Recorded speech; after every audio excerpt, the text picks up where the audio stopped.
Is it recording? Oh, there you go. I'm Kevin Wang. I'm calling from Toronto, where I ended up staying for a couple more days. I'm usually from San Diego, California, and I've been with Edgy since February 2017. I'm also Edgy's community coordinator, and I'm really excited about knowing that we're all, after coming out of the annual meeting this past weekend, knowing how almost it seemed like everybody's really still committed to this. And it's gonna be a lot of work, but being excited about pushing on like working towards making this sustainable, this amazing mission that we have together. Like Marcy said, making the planet a better place. Eric. Hi everyone, my name is Eric Knost. I've been with Edgy for 2 years now, and mostly on the web monitoring end of things. I'm calling from Guelph, Ontario, which is about an hour and a half west of Toronto. And I would echo what everybody has already said about what brings me to Edgy and what I'm excited about for the time ahead for the organization. For our work, I would emphasize what Marcy said around the fact that Edgy and web monitoring in particular brings together so many different people that I would not normally get to interact with and do work with. And that's really exciting. Sarah. Hi, I'm Sarah Wiley. I am based in Boston. I have been with Edgy since it started. I've been mostly on the sort of nuts and bolts side of Edgy with the steering committee, so applying for funding, keeping the lights on, getting our MOU together, and I'm just recently taking up web monitoring as part of my class at Northeastern. Chris. Hey everybody, my name's Chris. I'm calling in from Rhode Island, which is where I go to Boston every day. This is my first experience with Edgy. I'm currently studying at Northeastern with Sarah and a few other people there. One of the things I'm excited for with this experience is I would like to kind of learn a bit more about knowledge production, the dissemination of knowledge. So this opportunity to kind of be involved with this is pretty exciting for me. Thank you. Cole?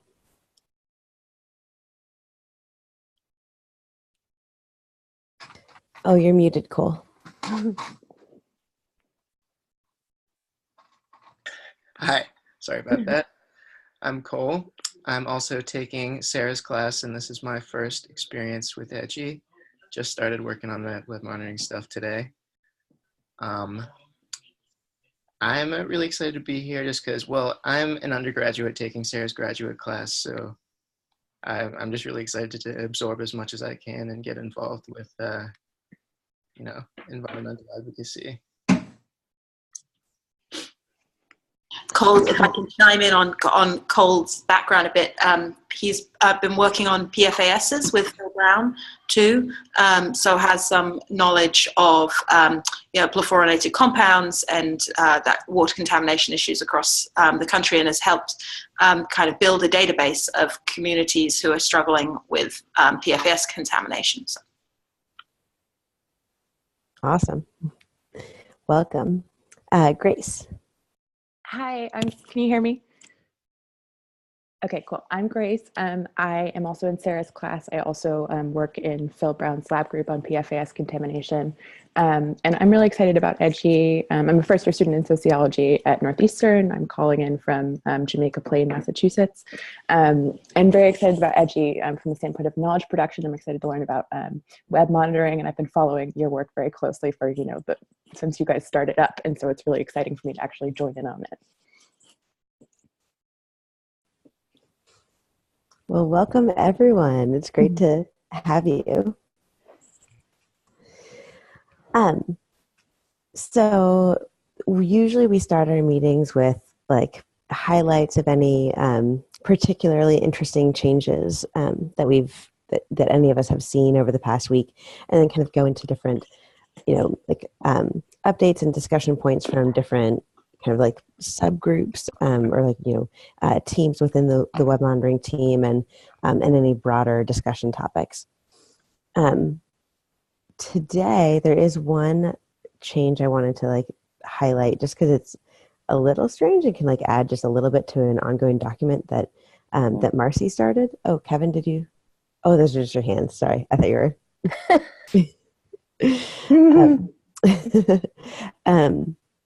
And then a good chunk of the meeting is going to be about this meeting that we just had, talking about kind of Edgy's kind of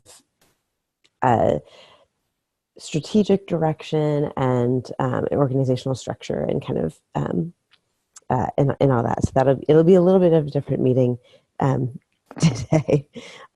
Oh, Sarah, I thought bedtime was supposed to happen already. No. Anyway, so that's just how we generally do meetings. It'll be a little bit different today. Mm-hmm. So the one change I wanted to bring up is this change that I've posted in the little table here, and I'll share my screen.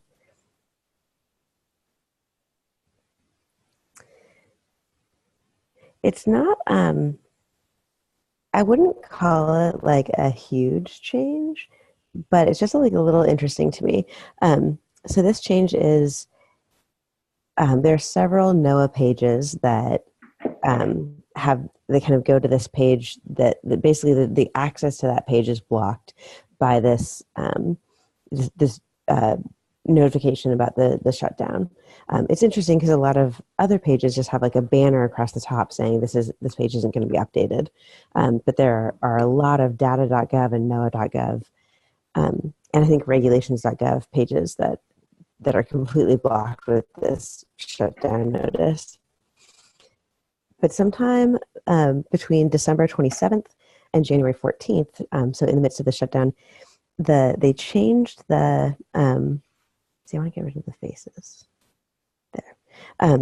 They changed this kind of link at the bottom from a specific specific link for assistance to file for unemployment if you're a furloughed worker, to then this other kind of just like more general information for what happens when you're on furlough. There is information about the filing for unemployment, on this page. It's just like not the front and center thing on it. And I just thought that was interesting. It just so happened that this coincided with some like Facebook posts by friends that I've had about how challenging it's been to apply for unemployment as a furloughed worker, and how like her application got like lost or something, or it said that she had never made any money even though she's worked there for 3 years, so she like didn't actually qualify for any unemployment, or just kind of craziness like that. So anyway, I just thought that was interesting. Did you follow the links to see what was different by any chance? Yeah, and the furloughed information page, the new one, is just more comprehensive, and it does have information about unemployment and filing for unemployment in it, but it's just like, it just has more stuff to it. Hey Rob, welcome. Hi Rob. Was it a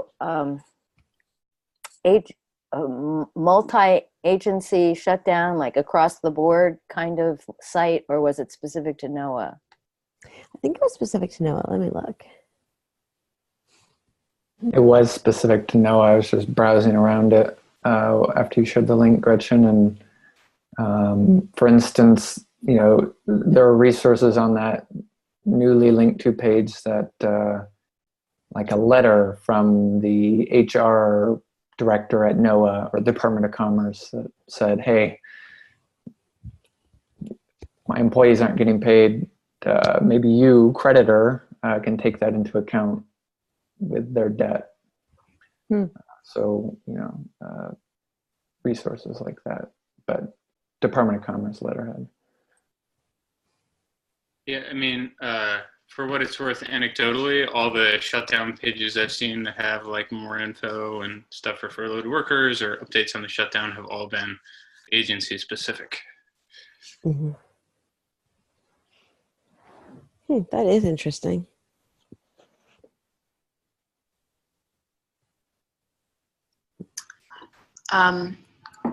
Cole had an interesting find today too, that he might want to talk about from the compliance website. Yeah, so looking at it, it was the change made sometime between September and October, so not super recent, but how do I screen share? Is that something I can do? Yeah, if you put your cursor anywhere over the Zoom window, there should be a pop-up, or the menu on the bottom pops up, and there's a green rectangle with an arrow coming out of it, and that's your share. You see it? Okay. Yeah.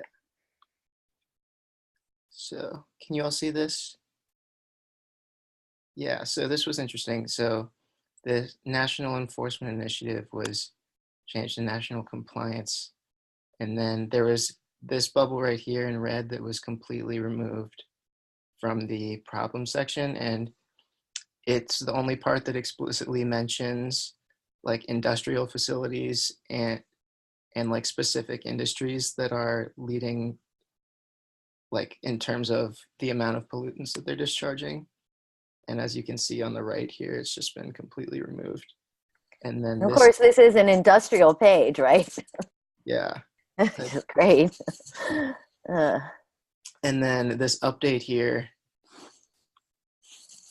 is very convoluted. And as Sarah pointed out, really hard for anybody that doesn't have like explicit knowledge of the regulatory system to understand. Exactly. It mentions redeploying of EPA resources. And specifically, I remember, let's see, sorry. There was a part where it mentioned just kind of, oh yeah, so the significant non-compliance and how they defined it. I'm just new to this, so I'm not really sure how to talk about it. It's okay. But yeah, they also got rid of industrial facilities in these sectors in the goal and just changed it to dischargers, which is also a little ridiculous, and again, completely removed this part about focusing on industrial facilities. Yeah. Yeah, it's interesting because the revised problem section just acts as if there are pollutants, but doesn't say anything about the sources of pollutants anymore. Right. Also, what states are authorized? I love it. The EPA started to engage with authorized states. Yeah, and they don't even define what a NIPTES permit is, so there's just no way that anybody who doesn't know what a NIPTES permit is could understand what they're saying here. Mm-hmm.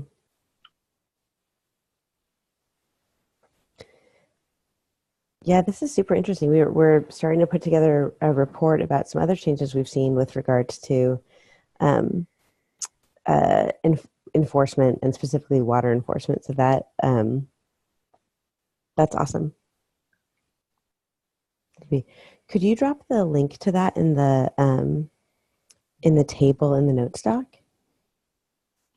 I dropped it in while you guys were chatting. Oh, great. Thanks. Nice. Just for Chris, Grace, and Cole's benefit, we do have this issue every week when we find something, which is one, we're so, it's like, oh, we found something. And of course, the other side of the emotional coin is, oh my God, we found something. So welcome to the club.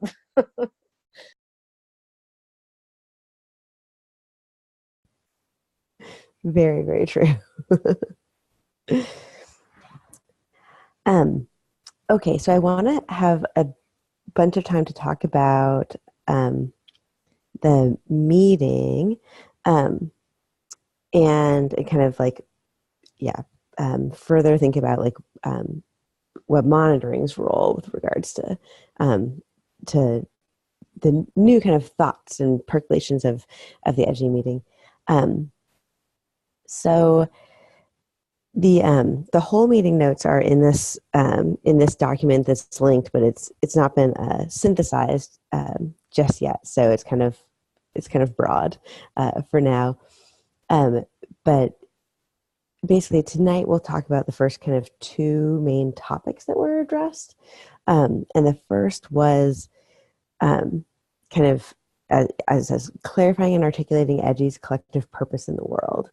And then the second that kind of stems from there is exploring future scenarios. So thinking about like, Edgy's purpose in a world that is, maybe one of these, 5 or 6 different potential futures, and kind of how that shifts, Edgy's specific purpose or strategies, and kind of, and also thinking about, how that might shift web monitoring's strategies or activities as well. Gretchen, I wonder if you could just step back a little and just give us your overall sense of the meeting.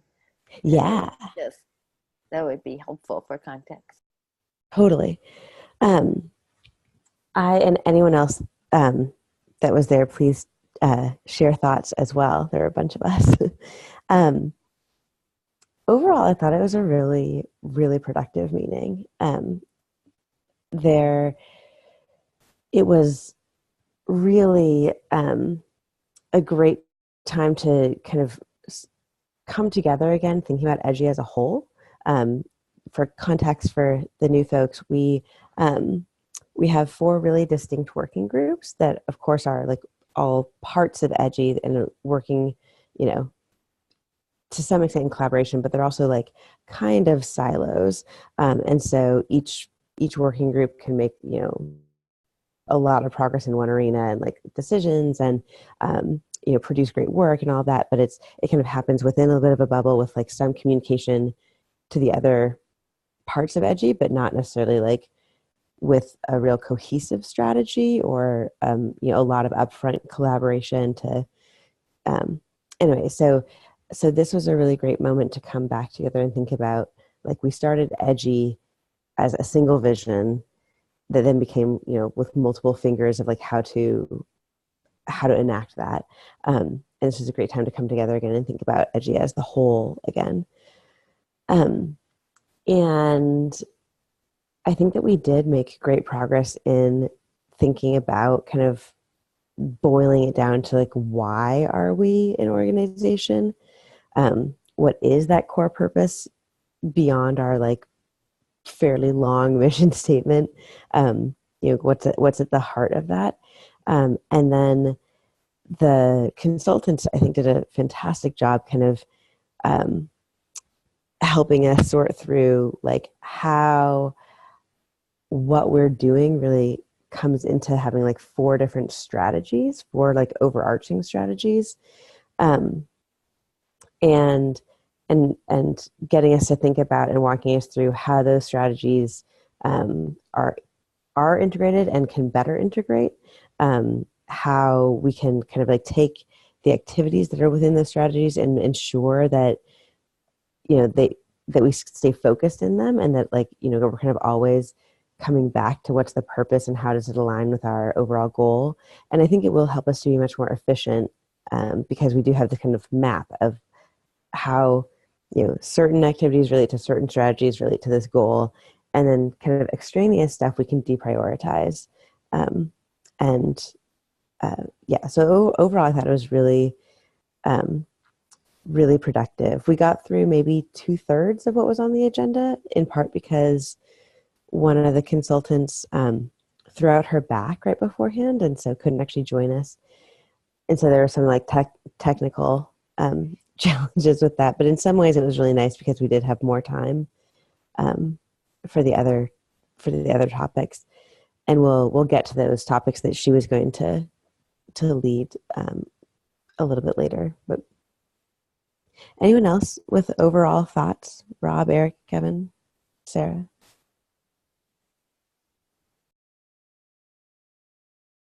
I just chime in with those 4 strategies that they raised, which I thought was a really interesting kind of approach to bringing the organization together. They laid it out as 4 interlocking puzzle pieces. The first one being vigilance and transparency around processes of governance, which web monitoring and interviewing would both fall into. And then the other one was, I'm sorry, there's still a lot of noise in the background here.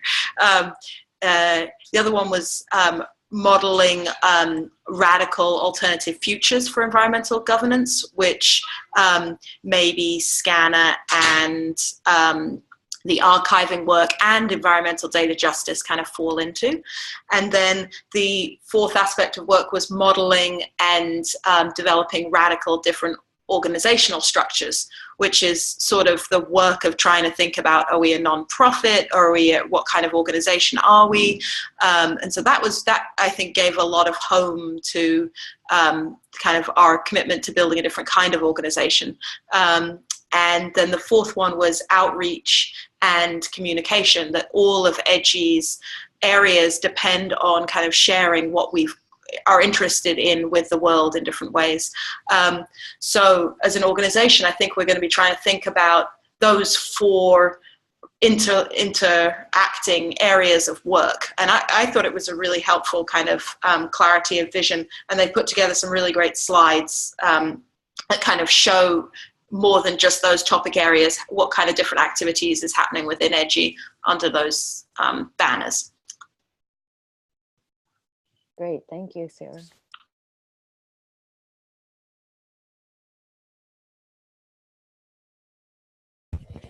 And also overall, it was just like fun, and people were fully present and connecting as whole humans, which was also nice. Yeah.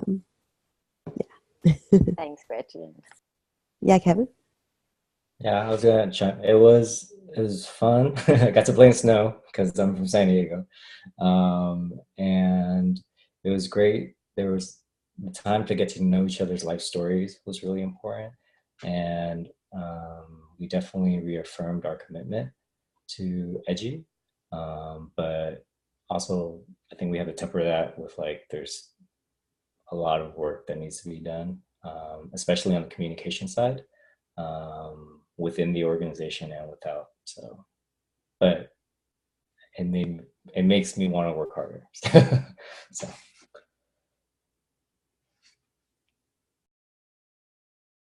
Thank you, Kevin. So one of the first activities was to get us thinking about purpose. And it was kind of a fun, first individual brainstorming, then small group work, and then bring it to the whole. I like that progression very, very much. But about thinking about what's your general purpose in life, and then thinking about, what's our purpose in EDGI? And we did some artwork that was terrible. It looked like 5-year-olds, but it was super fun. And the themes that came out of all these different small groups were about EDGI's purpose, which I should also backtrack to say, what their goal with asking us about our purpose was to really get to the heart of the matter, very short, single sentence. At the mission statement, we can go into more specifics, but really what's the driving reason underneath it. And the themes that emerged were kind of togetherness and kind of a collective, building a collective, operating as a collective, building collective capacities, this notion of responsibility and accountability, both, ours, largely thinking about state accountability or federal accountability, but also kind of our responsibility to bring that. relationships between as people in this organization, it's, we are the organization, and the relationships there are relationships to the environment, the relationships between institutes, between the public and the state, all of that, and that kind of gets to governance. Caretaking was a big theme, and then of course the environment. And another one that didn't get kind of brought into that kind of curated list of themes that I thought was really interesting, and something that we've talked about a lot here, is this intersection between research or scholarship and activism, or kind of our archival role versus our advocacy role, in terms of what we've talked about in web monitoring. And I'm wondering, but kind of, and I guess I'll also mention that the one potential purpose that was kind of percolating and wordsmithing a bit was to build collective capacities that ensure environmental accountability, possibly insert by federal authorities, and to develop just approaches to environmental governance. But the consultant didn't want us to get into wordsmithing too much, but that was kind of, one of the things that was kind of rolling around. And I wanted to know your thoughts of, do any of these kind of themes resonate? Is there something that's missing, that's not here, that's really central to EDGI's purpose?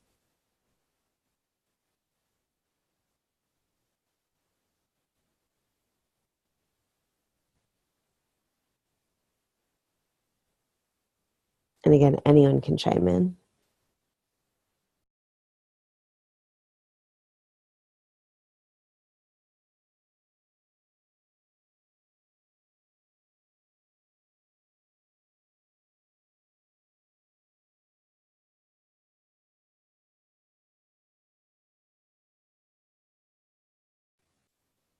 Hi, Jesse. Welcome.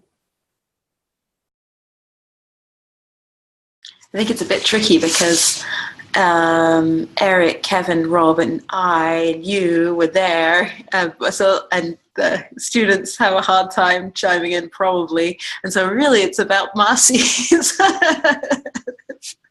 And I'm one of these people who's much better at taking things in and sleeping on them overnight and then responding in writing. So not trying to dodge my responsibility here, but there's a lot that you just laid on. This is true. You've covered a lot of territory. And I guess one of my questions for you in helping me think through this is, did anything come through in terms of were all these considered sort of equal? Was there a sense of priority amongst them, or I think a lot of people, I think there was the two that really seemed to touch a lot of people were the collective capacities aspect of we're building this web monitoring infrastructure so that we as a public have the opportunity to to understand how the presentation of information is changing, and that we're doing this together, and we're doing this for each other and the public, and the interviewing working group is investigating things in order to share with the public, so that the public has information to then take to their Congress people to then take action with. So there was a lot about the mobilization stemming from knowledge production, and then there was a lot about kind of accountability. I know, Kevin, the term accountability doesn't resonate well.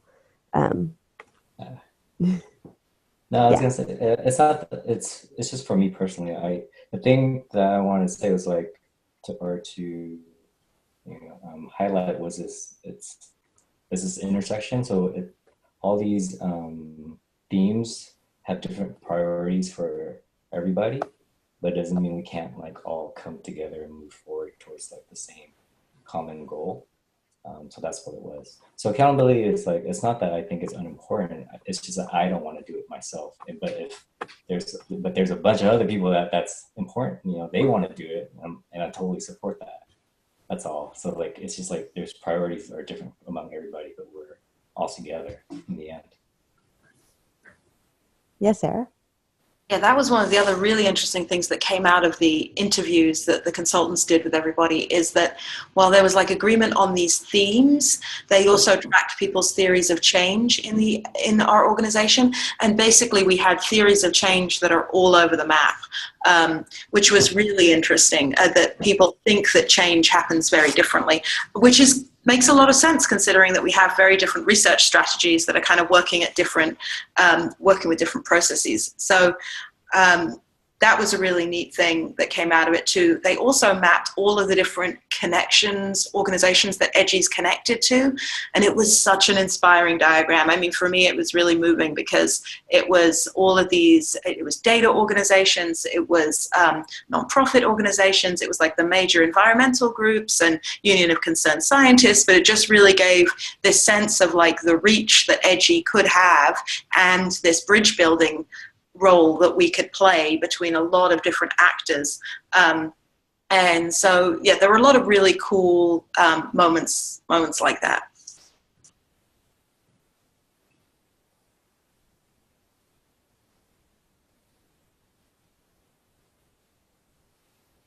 Yeah, I agree. And seeing those connections in that web was super fascinating. I'm excited to get those slides, share the slides more broadly. It's interesting to think about, this sort of the intersection between research and activism, and then how that relates to the bridge building that Sarah was mentioning. How do we bound, how do we bound, or do we, our self-defining role? It's really interesting. And of course, with web monitoring, and this is sort of a tangent, so forgive me, but with web monitoring, I mean, one of the things that I loved when I joined the web monitoring group was that we were very careful about putting out there things that were cleanly documented, that were the facts, that could stand on their own with no question. And so, how does that kind of reporting and output interface or not with the activism, right? In terms of how the outreach and how we're perceived in the world, and how our output is perceived as well. I don't have an answer, just a question.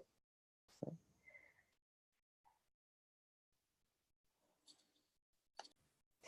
Yeah, I think that's a big question that is like is right there at the heart of, we talked about specifically because so many people are academics, like how to, like, what is academic activism, and like where's the how do you conduct that with, we didn't discuss this, but like, obviously the big elephant in the room is like how do you in an unbiased way even like approach the design of your research. It's in order to then carry it out in an unbiased fashion, which I think like is done, is done broadly, but the combination of the two. I wonder, Marcy, what, like, how you see the, with some of the more recent, like with the sage grouse and the Migratory Bird Treaty Act, where like, bringing much more context into the report and yet still having the report be, the report itself being very like clean. This is what it is, but providing that kind of like introductory context that situates like why it's important. Yeah, how do you see that fit? I think that we've, at least to date, bounded it in a way that I feel it still keeps it within the context of it being objective. I mean, we're reporting, we're giving more context, but it's factual context, it's history, it's right. And so I have felt that that's actually helped. The challenge, as I think Gretchen and I have discussed, and maybe Eric as well, is that when we start doing that, though, when we're writing these reports, most of us are not the experts on the Migratory Bird Treaty Act, right? We bump into these things and then we start, oh my goodness, we need to be documenting this and we need to report on it. So we have the facts of what we see on the web pages, right? And then we start looking at some context like, oh, these guys filed suit. Oh, and you just start saying, oh, look who all these actions that are taking place around these changes. But we don't have the comprehensive perspective. So there was I think in the MBTA report even, I'd come up with a list of actions that different entities had taken in response to DOI's actions. But then I bumped into another one, right? I just bumped into it. So that's the danger of providing context that's not complete enough that could then, it's not that the integrity is questioned, but the thoroughness and in-depthness, right, of our work can be questioned. So I think that's another aspect of it, right? Whereas before we're just doing what we saw, and documenting very cleanly what we saw in terms of changes that obviously could stand alone. But once you start providing context, you do get into more muddy waters about what we know, what we know and don't know. And so that's another variable. And I think it's also, it brings up to me, it also brings up the responsibility piece of the, like, if our goal is to increase environmental literacy, and also kind of like just general literacy, web literacy about, like, not to believe everything you see on a page, or like to, like always know there's always more than what you see written on a federal website. That context must be provided at some point for the public. And so is it our responsibility? Is it the journalist's responsibility? Like, just, are we abdicating responsibility to journalists, or is it truly like this separation makes the most sense so that we can protect our integrity, and not open ourselves to mistakes, or I had a quick thought on this, that, in science journals, this is managed by having a clear interpretation section, Mm-hmm. a data section, and then there's a sort of interpretation and discussion section. And have you guys ever considered adding that structure, or thinking about that kind of structure for the report? Because, that's how science papers have managed it. Yeah, that's a fantastic idea. With what we've done with the couple of reports where we have provided a lot more context is, we actually still never ventured into our own interpretation of it. But we did, kind of had like an overview section and then a long background section that provides that historical context and then description of the changes. But we didn't go into interpretation of those changes per se, but I think that structure could actually provide an avenue to do that. Eric, I saw your hand. Yeah, I like that idea. I would say that we've written blogs about changes in which we get into some of the context and interpretation. So maybe it's a question of should those be in the same spot, essentially, in the same report. Sometimes that may have to do, or in the past it may have had to do with the timeliness also of getting a report out. So to the extent we can deal with what's before us and be complete about that and get it out there. In some cases, it was more important to do that, right? And get it out to the journalists or whomever, than spend more time on the other aspects.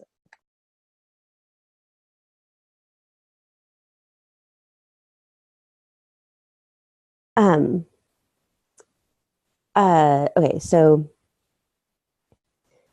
from purpose we got to action, which is awesome, and I think it does, but I think that question really does kind of get to the core of the purpose question. So I appreciate that conversation. Something that I thought was an interesting exercise, and that I think will continue to be really useful for us to kind of to iterate on as the circumstances in our political environments change, is thinking about EDGI's role in very different scenarios that could come, 2020 specifically, like, how that's going to change the landscape. So we did this exercise where there are different stations with different political circumstances. Some very bleak stations where it was Trump-Pence to 2020, and then like a continued or even further more dysfunctional government past that, or Trump-Pence 2020, and then they're reelected is a same old show for 4 years after that. Or Trump and Pence to 2020, and then a different conservative Republican taking the helm after that. And kind of, what are how is EDGI effective in that circumstance? Some kind of middle of the road where, Trump and Pence to 2020, but then a kind of centrist Democrat takes over in 2020, and then kind of the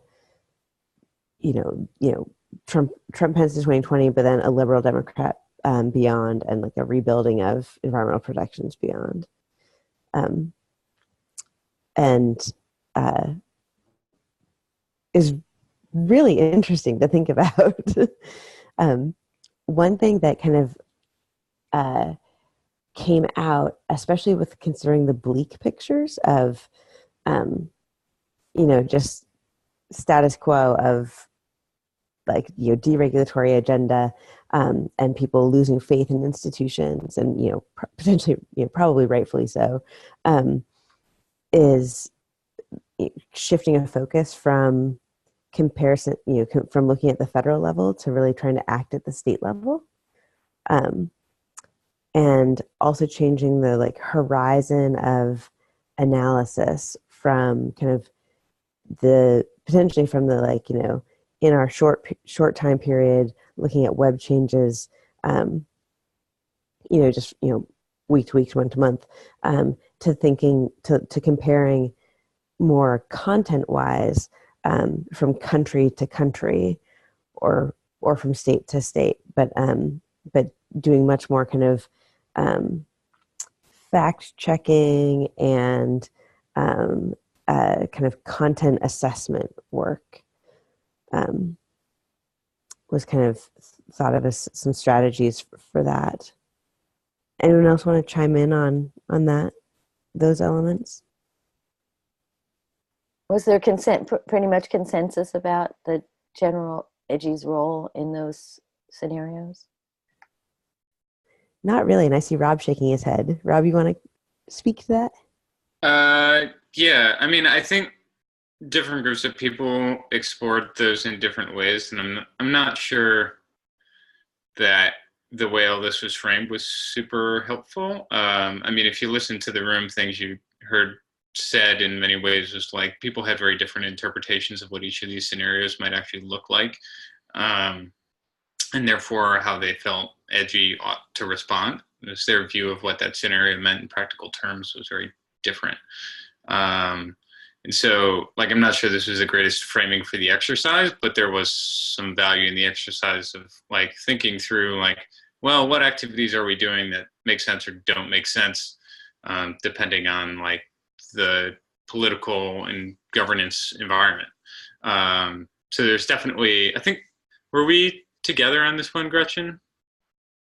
I think so. Yeah. So like we definitely, it got us thinking about like, is there a scenario where this sort of things we're doing in web monitoring no longer apply, and we need to think about it really differently, as Gretchen was saying, like different sort of horizons of analysis, or whether like the monitoring activity nearly makes as much sense as other things like building connective tissue and resources at a more grassroots or state level. So I think that was like a useful exercise, and I think that's a useful exercise for everybody to think through. But I'm not sure like the particular framing of like candidates or elections is necessarily a useful one, because everybody, I felt like listening to the room, everybody was saying different things, right? Like there's stuff we had written out that then I was listening to other people get to later, and them saying, oh, clearly these people have never thought about what a like Texas Democrat might look like or whatever, you know. So there were definitely like much disagreement in the room about the sort of scenario that any one of these actually represented. One thing that was really heartening from my perspective was that every scenario had edgy in it, which was sort of nice. And it also made it clear that 2020 is such a big turning point for an organization that doesn't make a ton of sense to sort of formalize our structure in a big way at this stage. So for me, it was really helpful for somebody who's been thinking at the big pictures of edgy, like that setting a really solid kind of structure, rigid structure probably doesn't make a lot of sense until we see the outcome of 2020, because it would shift so many different things within edgy. But yeah, edgy was in all of the visions, for which I thought was pretty awesome.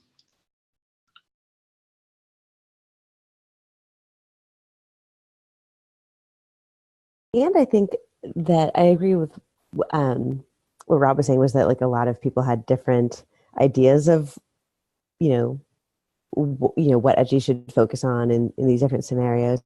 But it also sounded like the core work of monitoring the presentation of information, in whatever capacity that may be, of kind of like keeping an emphasis and highlight on how governance is changing, how governance is shifting more broadly, like with what the interviewing group is doing, keeping that spotlight on and pushing the envelope, either at, say there's a liberal Democrat, we have a seat at the table in helping rebuild the EPA, like, that positive visioning work, pushing the envelope of what's possible. Not settling for like Obama status quo, no longer status quo, but the memories of Obama, or like at the grassroots or state level of like kind of like pushing the vision there. So it was also nice to see that like these kind of core features were also embedded in each of these kind of the future visions as well, and it will allow us to continue with the name edgy, with consistency and pride. Uh-huh. Very true. Okay, I see it's 9 o'clock, or 2 a.m. or 6 p.m. And I just wanted to mention, so you see later in the agenda, that we won't go through, you can just read, but there's a report writing meeting on Friday at 11 a.m. Eastern. Everyone is welcome. We'll be talking about a couple of the, one report that's kind of briefly in the works, or spinning up, and kind of Marcy, hopefully the blog that I finally sent you, and the blog describing, or a blog to accompany another report that was released earlier.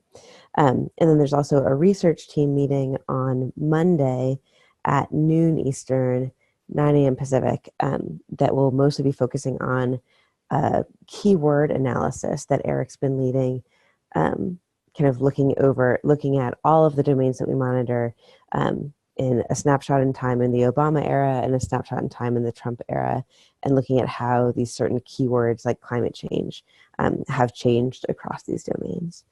I'll be working on that then. And then there's the dev meeting, the software development team meeting on every other Wednesday. I think decided to be every other Wednesday. Yeah, we did. At noon Eastern, 9 a.m. Pacific. And the next one will be next Wednesday. And that's about it. Thank you, everybody. Yeah. It was nice to see new faces. Welcome. Yeah, thank you. Yeah. Good night, everyone. Nice Good meeting night. everybody. Take care. Good night. Bye-bye. Thank you. Good night. Bye.